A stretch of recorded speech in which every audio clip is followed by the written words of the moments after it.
नमस्कार दोस्तों आज की कहानी कोई आम कहानी नहीं है, बल्कि एक ऐसी दास्तां है जिसे सुनने के बाद आप हैरान हो जाएंगे। कहानी है ठाकुर का जुल्म देख खौल उठेगा खून, फिर हुआ ऐसा इंसाफ कि पूरा गांव देखता रह गया। दोस्तों, बुराई चाहे कितनी भी ताकतवर हो, लेकिन किसी न किसी को तो डर भुलाकर आवाज उठानी ही पड़ेगी। आज की हमारी ये कहानी आपको यही सिखाएगी कि अगर हम निडर हो जाएं तो बड़े से बड़े जालिमों को भी घुटने टेकने पड़ते हैं। तो आइए बिना किसी देरी के इस कहानी को शुरू करते हैं और देखते हैं कि आगे क्या होता है। तो दोस्तों, सूरजपुर नाम का एक सुंदर गाँव था, लेकिन वहां के लोगों की जिंदगी में ठाकुर बलवंत सिंह के खौफ का अंधेरा छाया था। गांव के बीचों बीच उसकी हवेली थी। बलवंत सिंह के पास बेहिसाब दौलत और खूंखार गुंडों की फौज थी। वो गरीबों को कर्ज देता और ना चुका पाने पर उनकी जमीनें और जानवर तक छीन लेता था। ठाकुर का नाम सुनकर ही पूरे गांव की रूह कांप उठती थी। एक दिन की बात है, गांव की चौपाल पर ठाकुर बलवंत सिंह अपने गुंडों के साथ बैठा हुआ था। मौसम बहुत खराब था, बारिश बिल्कुल नहीं हुई थी और किसानों की फसल लगभग बर्बाद हो गई थी। उसी चौपाल पर गांव का एक बहुत ही गरीब और बूढ़ा किसान, जिसका नाम दीनदयाल था, ठाकुर के सामने हाथ जोड़े खड़ा था। दीनदयाल बहुत रो रहा था। उसने कांपते हुए कहा, ठाकुर साहब, मुझ पर थोड़ी दया कर दीजिए। इस बार बारिश नहीं हुई, मेरी पूरी फसल सूख गई है। मेरे पास आपको देने के लिए पैसे नहीं है। मेरे घर में बच्चों के खाने के लिए एक दाना तक नहीं है। मुझे बस कुछ और महीनों का समय दे दीजिए। बलवंत सिंह जोर से हंसा। उसकी हंसी में इतना घमंड था कि सुनकर ही गुस्सा आ जाए। उसने दीनदयाल से कहा, अरे ओ दीनदयाल, अगर मैं तुम जैसे गरीबों को ऐसे ही समय देता रहा तो मेरी ये हवेली कैसे चलेगी? तुम्हारा कर्ज इतना ज्यादा हो गया है कि तुम अपनी पूरी जिंदगी भी मेरे यहाँ काम करोगे तो भी नहीं चुका पाओगे। इसीलिए आज से तुम्हारा वो खेत मेरा हुआ। और हाँ, तुम्हारे घर में जो एक गाय बंधी है, उसे भी मेरे आदमी आज शाम को खोलकर ले जाएंगे। जा, अब यहाँ से भाग जा। दीनदयाल ठाकुर के पैरों में गिर गया और रोते हुए बोला, नहीं ठाकुर साहब, ऐसा मत कीजिए।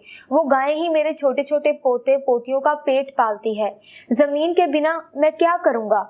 मेरा पूरा परिवार भूखा मर जाएगा। मुझ गरीब पर इतना जुल्म मत कीजिए। लेकिन ठाकुर के दिल में कोई रहम नहीं था। उसने अपने एक गुंडे को इशारा किया। उस गुंडे ने दीनदयाल को कॉलर से पकड़ा और घसीटते हुए वहां से दूर मिट्टी में फेंक दिया। वहां गांव के बहुत सारे लोग खड़े थे। सब ये तमाशा देख रहे थे। सबको अंदर ही अंदर बहुत गुस्सा आ रहा था। उनका खून खौल रहा था, लेकिन डर के मारे किसी के भी मुंह से एक आवाज तक नहीं निकली। सब जानते थे कि अगर आज कोई बोला तो कल ठाकुर उसके साथ भी यही करेगा। ये सूरजपुर गांव की रोज की कहानी थी। लेकिन दोस्तों, जब बुराई हद से ज्यादा बढ़ जाती है तो उसे खत्म करने का रास्ता भी खुद ही निकल आता है।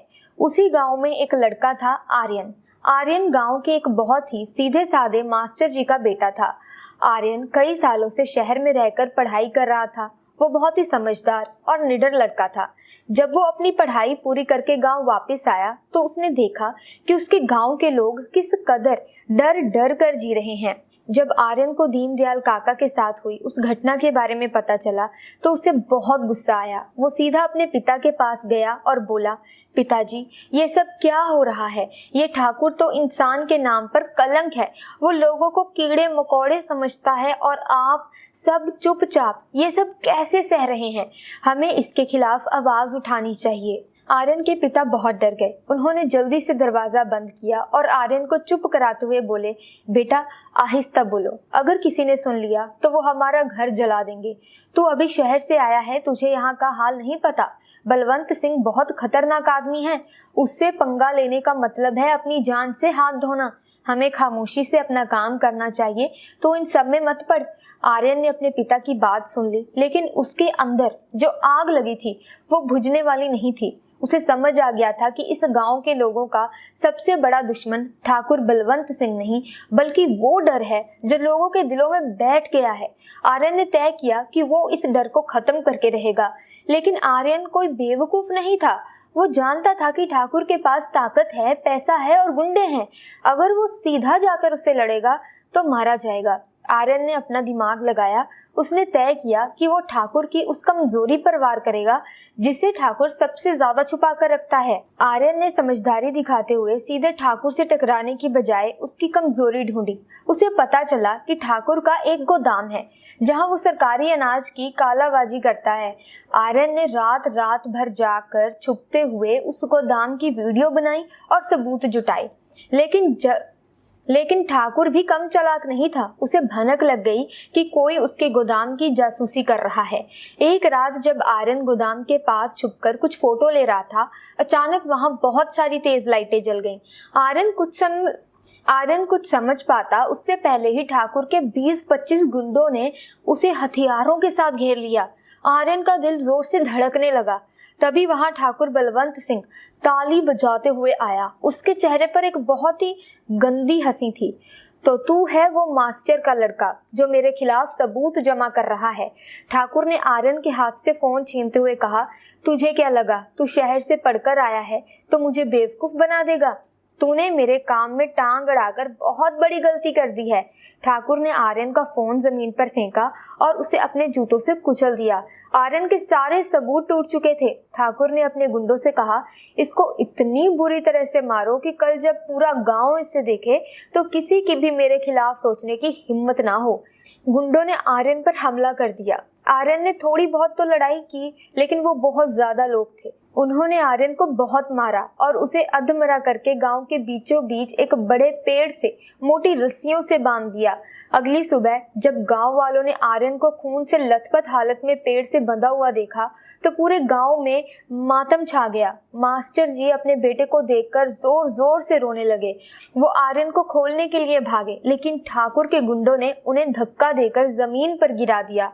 एक गुंडा चिल्लाकर बोला, सुन लो गांव वालों, जो भी ठाकुर साहब के खिलाफ जाएगा उसका यही हाल होगा। शाम तक ये लड़का यही बंधा रहेगा। अगर किसी ने इसे पानी भी पिलाया तो आज रात उसका घर जला दिया जाएगा। पूरा गांव बुरी तरह से डरा हुआ था। लोग अपने घरों के अंदर से ये सब देख रहे थे। आर्यन दर्द से तड़प रहा था। तेज धूप में उसकी हालत खराब हो रही थी, लेकिन आज कुछ अलग हो रहा था। आर्यन को इस तरह तड़पदा देखकर गांव वालों के अंदर का डर अब गुस्से में बदल रहा था। एक लड़का जो उनके लिए अपनी जान दांव पर लगा रहा था, उसे वो ऐसे मरते हुए नहीं देख पा रहे थे। शाम होने वाली थी, तभी अचानक किसी के कदमों की आवाज आई। वो दीनदयाल था, वही कमजोर और बूढ़ा किसान। आज उसके हाथ में एक लाठी थी। वो बिना किसी से डरे सीधा आगे बढ़ा। उसने एक गुंडे को जोर से धक्का दिया और आर्यन की रस्सियां खोलने लगा। गुंडे को बहुत गुस्सा आया। उसने दीनदयाल को मारने के लिए डंडा उठाया, लेकिन अचानक उसका डंडा किसी ने पीछे से पकड़ लिया। जब गुंडे ने मुड़कर देखा तो वो गांव का एक और आदमी था। बस फिर क्या था, एक एक करके गांव के सारे घरों के दरवाजे खुलने लगे। बच्चे, बूढ़े, औरतें, जवान सब बाहर आ गए। पूरा का पूरा गांव एक बड़ी भीड़ बनकर वहां जमा हो गया। आज उन चेहरों पर डर नहीं था, आज उनकी आंखों में अपने हक के लिए लड़ने की आग थी। जब ये खबर ठाकुर बलवंत सिंह तक पहुंची तो वो अपने सारे गुंडों को लेकर अपनी जीप में वहां पहुंच गया। उसने अपनी बंदूक निकाली और हवा में फायर करते हुए चिल्लाया, तुम सबकी इतनी हिम्मत, आज मैं तुम सबको यही गाड़ दूंगा, पीछे हट जाओ। लेकिन आज उस बंदूक की आवाज से कोई नहीं डरा। पूरा गांव एक दीवार की तरह खड़ा रहा। तभी आर्यन, जिसे दीनदयाल काका ने खोल दिया था, अपने पिता के सहारे खड़ा हुआ। उसके कपड़े फटे हुए थे, खून बह रहा था, लेकिन उसके चेहरे पर एक अजीब सी शांति और गजब का आत्मविश्वास था। आर्यन ने मुस्कुराते हुए कहा, ठाकुर बलवंत सिंह, तुमने मेरा फोन तोड़कर सोचा कि मेरे सबूत मिट गए? अरे तुम बहुत पुरानी सोच के आदमी हो। मैंने वो सारे वीडियो और कागजात कल रात ही पुलिस कमिश्नर को भेज दिए थे। ये सुनते ही ठाकुर का चेहरा तो एकदम पीला पड़ गया। उसके हाथ से बंदूक नीचे झुक गई। आर्यन ने आगे कहा, और तुम्हें क्या लगता है मैं कल रात बेवकूफों की तरह तुम्हारे गोदाम के सामने क्यों गया था? मैं चाहता था कि तुम मुझे पकड़ो, मैं चाहता था कि तुम मुझे सबके सामने मारो, क्योंकि मुझे पता था जब तक ये गांव वाले तुम्हारे जुल्म की इंतहा नहीं देखेंगे तब तक इनका डर खत्म नहीं होगा। आज देखो, पूरा गांव तुम्हारे सामने खड़ा है। तुम्हारी ताकत आज खत्म हो गई है।